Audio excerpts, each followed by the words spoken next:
Howdy everyone, I'm the Shadow of the Hawk, and welcome to this quick little review. So, I'm going to be reviewing Private American. What is Private American? Private American is a fairly new comic created by Mike Baron and Richard Bonk, specifically written and created by Mike Baron and illustrated by Richard Bonk. B-O-N-K, that might be, I don't know. I think I'm pronouncing that right. Let me know if I'm not pronouncing that right. And it's basically the story of one Marcos Zamora deciding, I don't like the government being incompetent, and I don't like those cartels on the South American border, or rather, the southern border of the United States of America. And him being ex-military, he's got the skill set, he's got the contacts, he decides to do something about it as a private American. And the story is basically setting up different characters, setting up different opponents, and yeah, it definitely it was a very good read. I enjoyed sitting down last night and reading it, flipping through the pages, if I can just pull up a random spot. The art is really freaking good. The characters are all really solid, really enjoyable. There's actually one part that's really funny, because the main character is a Cuban American, if you couldn't tell by his name. I believe he's either first generation is when you're a kid of immigrants. Correct me if I'm wrong. He's either first generation or he came to America when he was really young. One of those two. It's not explicitly stated, or I can't remember exactly which it is. And he's got a buddy who's also an immigrant, specifically from Latin America.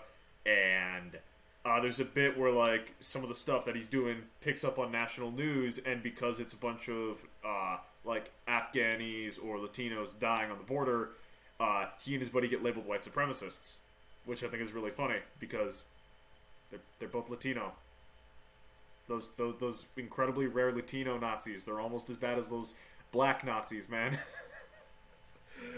But yeah, so little bits like that where it's not outright telling a joke, but something happens that's kind of comical. I love that. I really love that type of comedy, and there's plenty of that in here.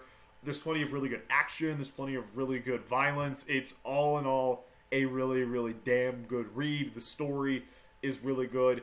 The messaging, while a bit heavy-handed and sometimes feeling kind of preachy at times, is also it feels very much like an 80s or 90s cartoon, like G.I. Joe or Robotech or something, about standing up and doing the good fight and doing what you need to do to protect and help people, while simultaneously also being on something very topical, like a comic book written around the same time as World War II, or a comic book written around Nam, or, things like that, where it's, hey, there's criminals on the southern border. Let's tell a story about someone dealing with the criminals on the southern border.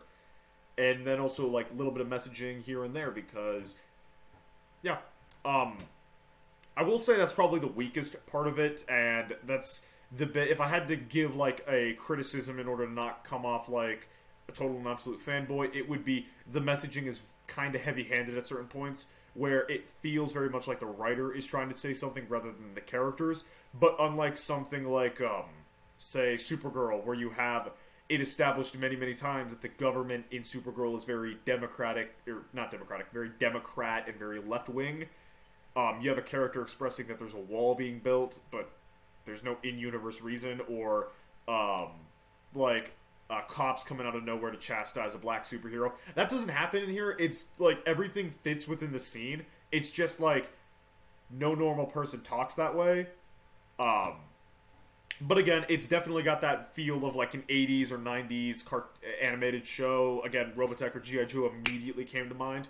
So, if you're willing to, let that bit slide as it's just part of the writing style, yeah, you'd probably really enjoy this book. I really enjoyed it. I cannot wait for Volume 2. I'm definitely going to read this a few times.